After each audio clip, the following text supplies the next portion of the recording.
Merhaba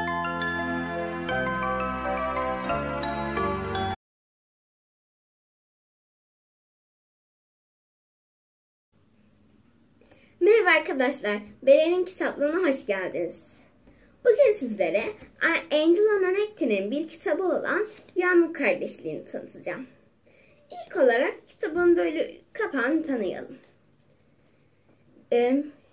Adı dediğim gibi Yağmur Kardeşliği, yazarı Angela Nanetti. Resimleyen Francesco Mattoli, çeviren Filiz Öğretmen. Yayın evi adı YKY Yayınları, yani Yapı Kredi Yayınları.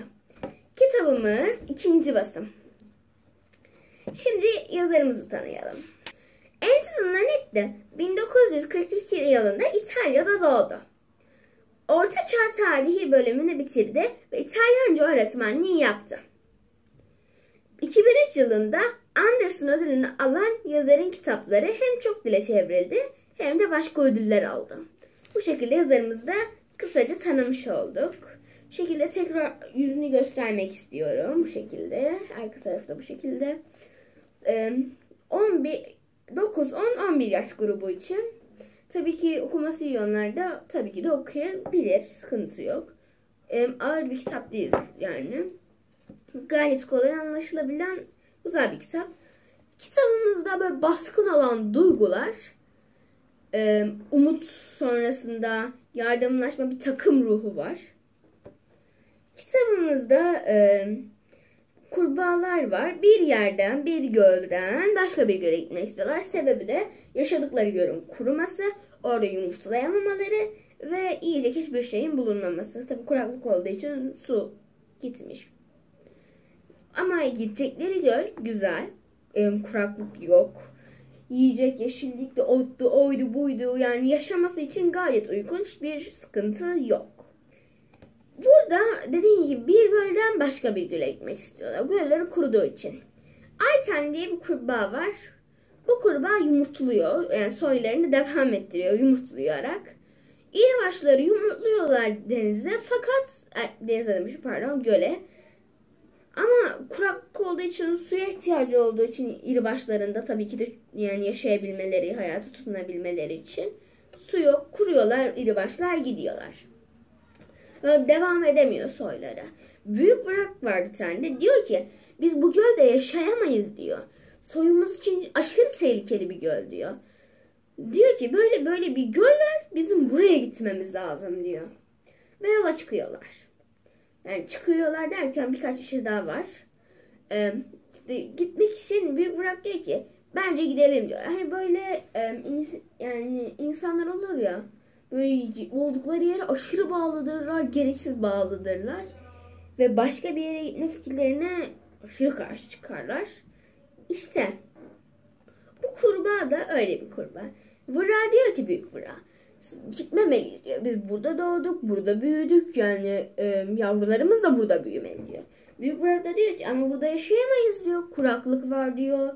Yavrularımız yani görmeyebilir. Yani hiçbir şekilde görmeyecek bizi. Kimseyi yani hiçbir şekilde üreyemeyeceğiz. Yavrularımız olamayacak. Kuruyacaklar. Tekrar üzüntü yaşayacağız diyor.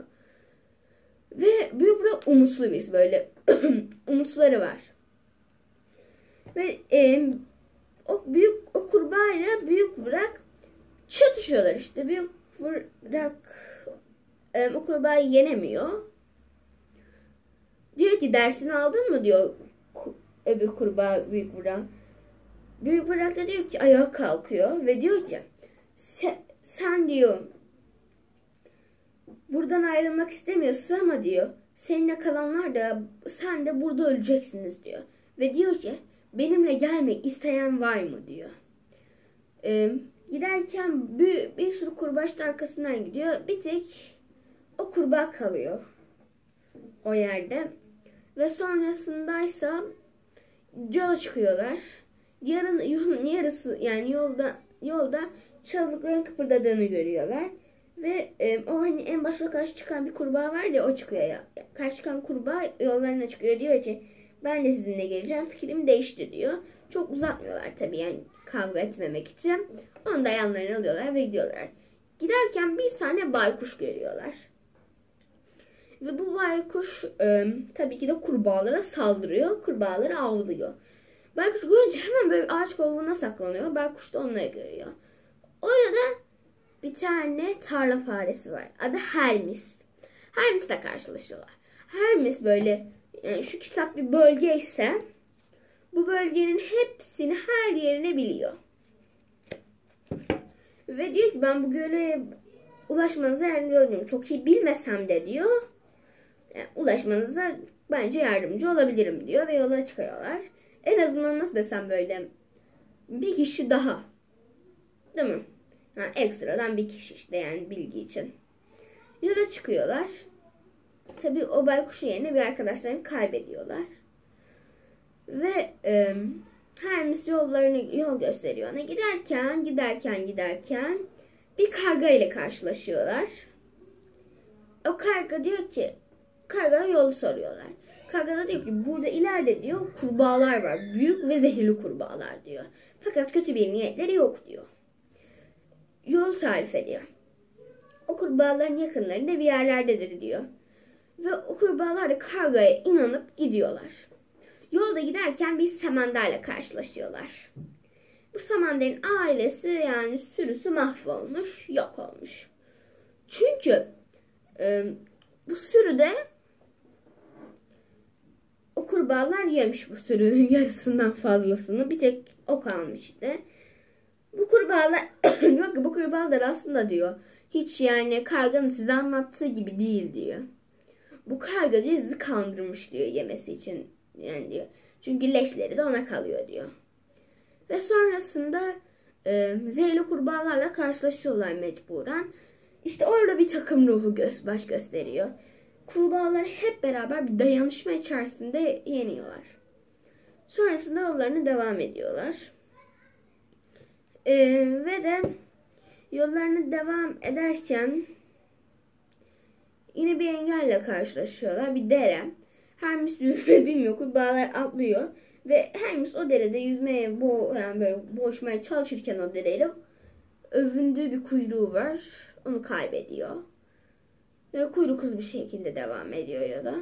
Hermes sonrasında ayrılıyor. Yani ayrılıyor derken bir süre onlara küsüyor gibi oluyor işte.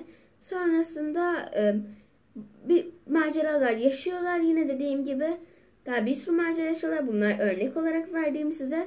Ve de gidiyorlar işte o göle ulaşıyorlar. Göl mis gibi iyi başlar çoğalabiliyor. Ay tane oraya rahat rahat yuva yapabiliyor. Yani yavrulayabiliyor oraya. Ve de yavruluyor. İri başlı, yani ölen arkadaşları var yolda gelirken, kurbağalar bazıları ölüyor. Mesela bir tanesi, hatırladığım kadarıyla bir tanesinin adı Parmak Kesik. Bir tanesinin adı da Misk. Doğan yavrulardan birine Misk diyorlar. Parmak Kesik diyorlar. Ölen arkadaşların isimlerini yeni doğan yavrulara veriyorlar. Çok güzel oldu. Yani çok güzel bir şey tabii ki de burada. Yine de onları hatırlıyorlar. Onlara küçük misk ya da küçük parmağı kesik diyorlar yani. Sonrasında ise bu şekilde orada yaşamlarını sürdürüyorlar. Bu şekilde güzel bir kitap. Tavsiye ediyorum, gayet de düzgün bir kitap. Yazarımız çok güzel yazmış bu kitabı. Yani cümleler gayet güzel. Resimlerinden örnek göstereyim size. Çok güzel çevrilmiş. Aslında resimlerinden örnek gösterecek olursam mesela bakalım.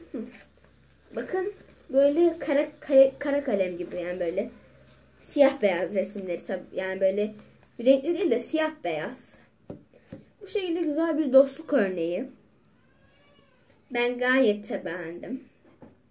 Çok güzel bir kitap. Bu arada söylemeyi unutmuşum. Hemen onu da ekliyorum. Sayfa sayımız 148 sayfalık bu kitap. Yani düşünün ki her gün ayrılışar okuyarak bitirdim ben bu kitabımı. Yani gayet güzel bir kitaptı. Yani kitabımızla ilgili söyleyeceklerim bu kadar. Bir de arkadaşlar abone sayım 71'e ulaşmış. Hepinize teşekkür ediyorum. Kanalıma abone olmayı unutmayın. Görüşmek üzere.